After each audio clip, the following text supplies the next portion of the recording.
Selanjutnya kita bahas tentang penggunaan Fibo, ya, Fibonacci. Di sini saya menggunakan retracement, jadi ada retracement, ada extension dan lainnya, tapi saya di sini hanya menggunakan eh, retracement saja untuk. Oke, pada video ini kita akan membahas tentang penggunaan Fibonacci, tapi di sini saya hanya menggunakan retracement saja untuk expansionnya tidak saya sertakan di video ini karena itu lebih dalam, mungkin nanti kita bahas di evaluasi grup atau lainnya. Oke ya.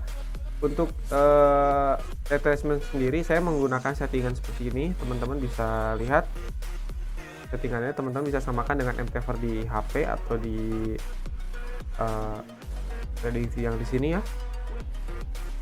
Yang pertama 0 1 ya, defaultnya itu jadi 05, yang tambahannya itu adalah 786 ya, lalu 618 itu kan default ya, 786 071 nanti akan saya bahas satu-satu levelnya.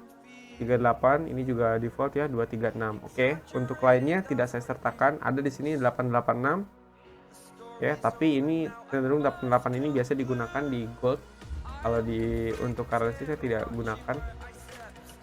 Oke, lalu settingan lainnya 114 ini juga tidak saya gunakan ya. Jadi teman-teman cukup memahami ini saja, karena saya di sini hanya membahas bagaimana teman-teman secara mudah menganalisa market, tidak harus yang terlalu beribet gitu. Jadi nanti teman-teman malah kebingungan analisa, jadinya bingung untuk open posisi ya. Jadi di sini saya hanya menggunakan yang simpel-simpel aja, yang penting teman-teman bisa memahami bagaimana penggunaannya.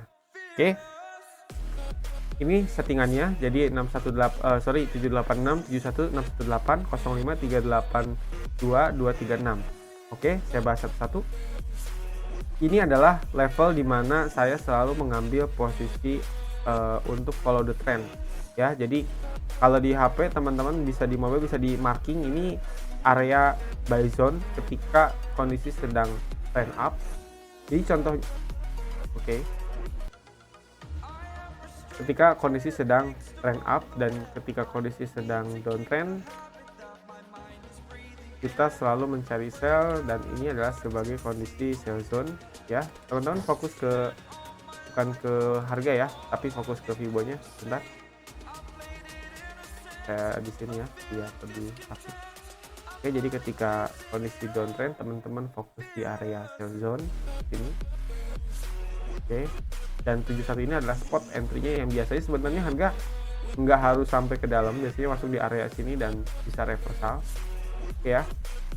Dan kalau misalnya kondisi sedang uptrend, teman-teman bisa gunakan area ini sebagai buy zone ya. Ini buy zone dan ini sell zone ya. Jadi kita mempergunakannya adalah untuk mencari retracement ketika harga mulai terkoreksi. Contoh ketika trend sedang up,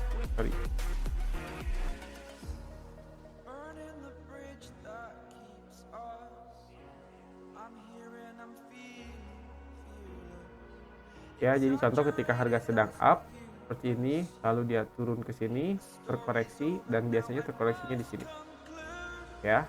Nah, teman-teman bisa mengambil buy ketika harga menyentuh di area sini, entah itu di 618, 71 atau 786, yang penting 3 area ini teman-teman bisa mengambil buy ya. Oke ya. Lalu kondisi sell juga sama.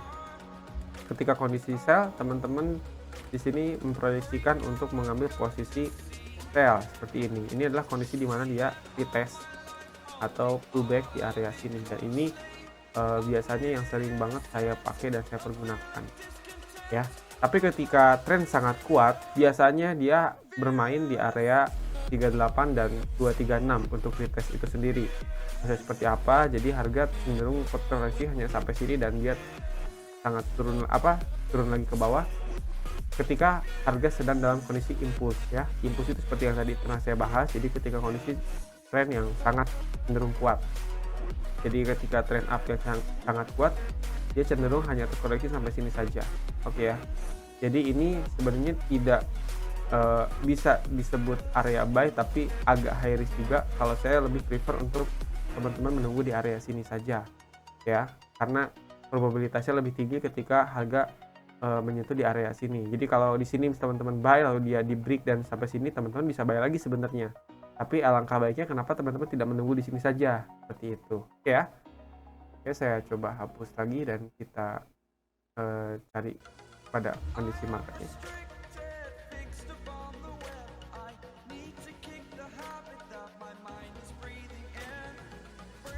Jadi harga itu biasanya memang membentuk koreksi seperti cangkul ya.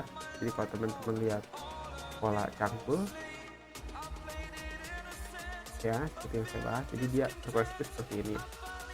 Lalu dia meneruskan naik lagi, dia gini lagi, dia gini lagi. Nah, area-area ini biasanya adalah di area buy zone ya. Sorry. Biasanya di area-area yang kita pun dengan retracement di area buy zone. Oke. Kita lihat harga di sini. Untuk penggunaannya sendiri nanti kita bahas. Contoh di sini terjadi swing.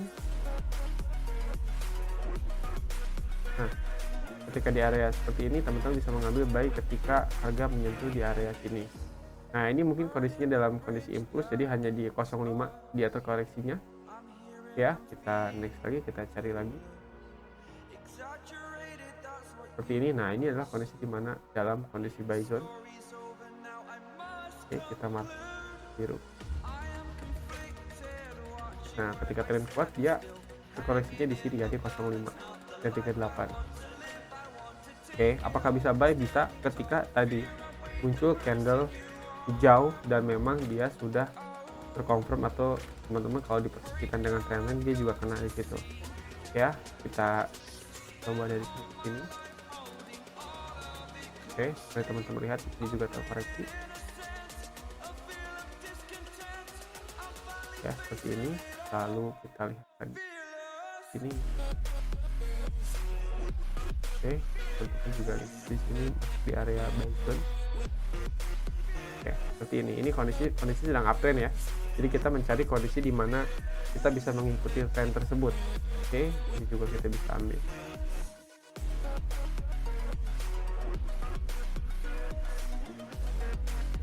Sorry. Oke, jadi teman-teman lihat ini juga area di buy zone. Oke, saya seperti itu ya. Oke, lalu bagaimana penggunaannya? Nah, teman-teman nggak usah bingung bagaimana cara penarikannya, harus menentukan dari titik mana ke titik mana. Yang terpenting yang tadi saya bahas di awal, kenapa teman-teman harus mengetahui apa itu swing? Ini adalah fungsinya sebagai tempat untuk menarik Fibo. Nah, Fibo sendiri tidak bisa ditarik dalam kondisi sedang jalan seperti ini. Jadi kalau teman-teman mengambil kondisi Fibo seperti ini, itu tidak bisa sebenarnya. Ya, walaupun misalnya, tapi mungkin di time frame kecil teman-teman bisa melihat di sini dari time frame kecil itu belum ada tanda-tanda swing. Ingat ya, kalau swing itu berarti ada 1 atau 2 candle yang memakan ya lebih dari 1 atau 2 candle. Karena ini tidak ada swing, berarti ini tidak bisa ditarik karena kondisinya pun harga sedang berjalan. Biasanya harganya itu sudah terbentuk swing, baru teman-teman bisa menarik Fibo ya. Kita balik ke time frame 30. Teman-teman bisa gunakan di time frame 5 menit juga bisa untuk Fibo, dan tapi saya tidak pernah merekomendasikan untuk di time frame 5 menit. Oke ya. Nah, ini sudah terjadi, ini juga sudah terjadi, teman-teman bisa mengambil kondisi seperti ini. Oke. Nah, teman-teman bisa melihat di sini. Ini biasanya itu kalau dimuncul itu di 886. Coba kita munculin, harusnya ya. Kita lihat. Nah, betul ya. Tapi tidak munculkan, kalau teman-teman mau dimunculin juga boleh. Ya. Tapi agar nggak bingung di sini aja. Jadi teman-teman bisa mencari posisi buy di sini ya. Sorry. Oke, ini sell zone. Karena teman-teman ini trade di binary atau scalping, teman-teman tidak perlu mengetahui ini bakal trend naik lagi. Yang penting kan teman-teman bisa mengambil tips keuntungan dari sini ke sini kan. Teman-teman bisa melihat dari sini ke sini, teman-teman bisa dapat 50 pips atau 500 poin. Ya. Seperti ini. Dan sekali lagi teman-teman harus tahu bagaimana ini terjadi. Jadi biasanya teman-teman sudah melihat bahwa di sini kondisinya sudah membentuk ada perubahan tren turun ya. Oke, seperti ini juga sudah, jadi sudah terbentuk semua. Oke, ini juga sudah. Sekecil ini pun teman-teman bisa mengambil trendline untuk di time frame yang jauh lebih kecil, kan ya kan 10 ya. Oke, seperti ini sudah. Tapi baik lagi kalau harga sedang berjalan seperti ini tidak bisa. Itu kalau dia sudah membentuk candle merah dan candle merah ini memakan beberapa candle, teman-teman bisa langsung mengambil posisi untuk penarikan Fibo sendiri. Oke, penarikan Fibo sendiri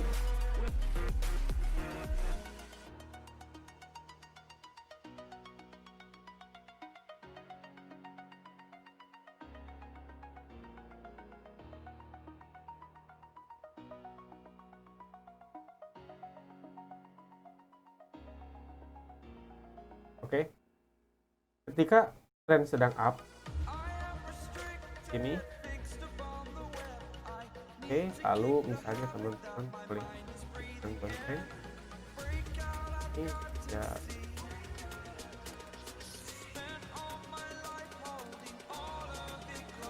oke, seperti ini. Nah, bagaimana cara penarikan Fibo-nya? Di sini teman-teman harus melihat bahwa ini sudah terjadi swing dan ini sudah terjadi swing. Oke ya, seperti yang tadi saya bahas. Jadi mungkin di sini ada ekornya sedikit. Oke, ada ekornya sedikit karena sudah terjadi swing. Oke ya, juga sama. Oke, jadi teman-teman bisa untuk kondisi uptrend teman-teman menarik dari titik terbawah ke titik ke atas. Oke, seperti ini. Ya, nah ketika downtrend teman-teman menarik dari atas ke bawah sampai sini ya, teman-teman bisa melihat seperti ini. Nah, area koreksi ini adalah yang tadi saya bilang atau yang tadi saya bilang sebagai buy zone ya. Kita ganti warnanya jadi warna hijau, dan ini kondisi dimana sell zone, kita ganti sebagai oke, seperti ini. Jadi ketika teman-teman melihat harga sudah terbentuk swing, mungkin baru sampai sini nih teman-teman sudah lihat, baru sampai sini sudah terbentuk swing ya, terkoreksi di sini, atau ketika harga di sini juga sudah menjadi swing valid ya, atau muncul engulfing dan dia mulai rally ke atas, teman-teman fokus mencari kondisi di mana akan dia retest atau pullback, dan teman-teman bisa memasang jebakan atau yang sering kita bilang pending order di area sini, dan bisa dikombin dengan key level dan lain sebagainya. Nanti kita bahas tentang strategi. Yang jelas teman-teman di sini sudah memahami bagaimana cara penggunaan Fibonacci sendiri. Jadi kalau uptrend teman-teman mengambil dari titik terbawah ke atas, kalau downtrend dari atas ke bawah. Oke ya. Yang jelas ketika atas ke bawah otomatis teman-teman mencari titik di mana dia terkoreksi, yaitu terkoreksi di antara 618, 71 dan 786. Ketika kondisi downtrend teman-teman mencari koreksian dari 618, 71 dan 786. Oke, 71 ini sebenarnya untuk spot tengahnya. Jadi biar teman-teman nggak bingung ya, karena kalau kita lihat tanpa ada seperti ini, teman-teman bisa melihatnya lebih bagus ya. Oke, jadi saya men-setting ini untuk area tengahnya saja seperti itu. Oke, kita lihat pada kondisi sedang bearish. Nah, ini ketika sedang inflow seperti ini biasanya ya, ini biasanya koreksi ini berada tidak di area yang tadi, tapi sangat rendah karena kondisinya inflow ya. Kenapa saya bisa tarik? Karena ini juga sudah swing. Nah, ketika kondisinya sedang impuls seperti ini tidak akan sampai sejauh ini ya, tapi terkoreksi hanya di area 38 dan 236 seperti ini. Konfirmasinya teman-teman bisa lihat dari EMA50. EMA50 membatasi bahwa harga tidak akan jauh melebihi dari EMA50 seperti itu ya. Nah, tapi ketika Anda melihat kondisi ini seperti ini, kalau Anda perkecil time frame,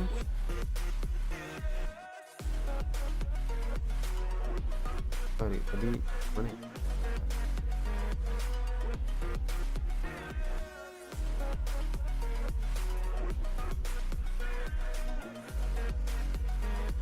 Oke, seperti ini. Ketika Anda memperkecil time frame, teman-teman bisa melihat bahwa apakah ini swing pada time frame kecil.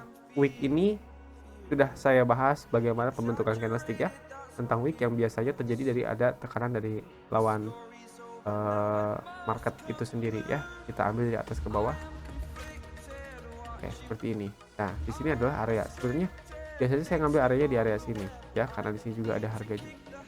Oke, tapi dia terkoreksi tidak sampai ke sini, hanya di 50. Teman-teman bisa ngambil keputusan ketika ada rejection di sini, sell di sini pun tidak masalah. Oke ya. Seperti itu. Ini untuk time frame di 15. Lalu kita lihat lagi. Karena ini kondisi sedang downtrend. Oke ya. Lalu kita lihat lagi di area ini. Nah, ini sudah jadi swing, ini juga sudah sangat atas, jadi impuls harusnya tidak di area yang tadi. Oke, di 50 seperti ini. Ketika ada rejection, teman-teman bisa mengambil buy. Untuk 5 dan di atas ini adalah opsi ya, tapi yang paling penting di area sini. Tapi ketika di area sini sudah terjadi rejection dan ada di situ juga MA50, teman-teman bisa langsung buy. Oke. Kita lihat lagi dalam kondisi downtrend karena ini dominan dia uptrend ya. Teman-teman bisa lihat juga di sini. Ya. Seperti ini. Nah, ketika downtrend muncul seperti ini, teman-teman mencari koreksi untuk ikut tren lagi. Teman-teman bisa mengambil posisi sell di sini, sell zone. Oke, seperti ini. Oke, nah untuk shortnya, lalu apakah bisa mengambil buy juga? Sama, bisa dari sini ke sini untuk mencari teman-teman sampai mana harga itu top. Paham ya? Jadi kalau teman-teman misalnya tadi mengambil posisinya sell karena dari Vibo ini ke sini ya, karena harga baru sampai sini, misal contoh harga bisa baru sampai sini. Coba saya replay dulu ya, saya replay, kita replay harga baru sampai sini misal. Oke, seperti ini. Nah, teman-teman ingin tahu sampai mana harga ini bakal turun, teman-teman tinggal ambil dari posisi seperti ini. Oke, teman-teman lihat bahwa ini adalah kondisi di mana harga akan terjadi koreksi. Oke, di area sini ya, lalu kita ganti tombol buy.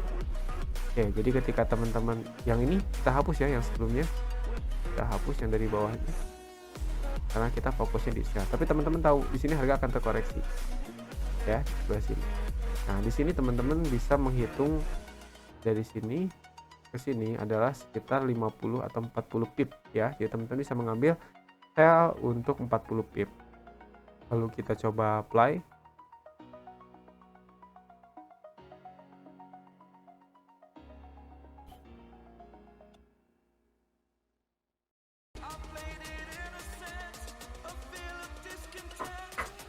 Oke, seperti ini. Jadi teman-teman bisa mengambil take profit di area sini seperti itu. Oke ya. Nah, kita lihat lagi. Nah, harga cenderung berada di area sini. Jadi teman-teman tahu ketika seperti ini dan tahu kapan harus stop. Jadi tahu ngambil posisi dan tahu target posisi yang mana. Ya, jadi tidak hanya sekedar sell tanpa tahu saya mau sell 10 pip gitu. Saya mau sell 20-30 pip kalau starting. Tapi teman-teman tidak tahu sebenarnya untuk menyentuh 30 pip itu tidak mungkin karena di 20 pip sudah ada area buy zone.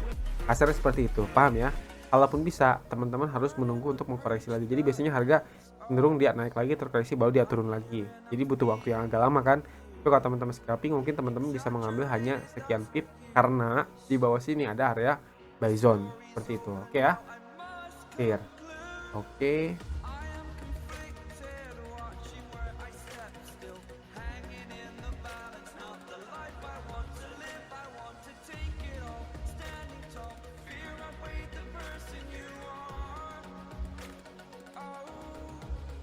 Oke, berikut adalah tentang video Fibonacci. Semoga bisa membantu, dan untuk evaluasi pemasangannya teman-teman bisa nanti kita chat di grup. Untuk video selanjutnya saya akan mengajak teman-teman ke tahap yang lebih profesional lagi, yaitu strategi menggunakan dengan semua yang sudah kita pelajari dari awal sampai tadi, indikator dan strategi tersebut untuk mengambil posisi. Dan nanti pada tahap selanjutnya teman-teman bisa melihat bagaimana saya melakukan live trade hanya dengan menggunakan analisa basic seperti ini saja. Gitu. Oke, terima kasih. Sampai jumpa di video.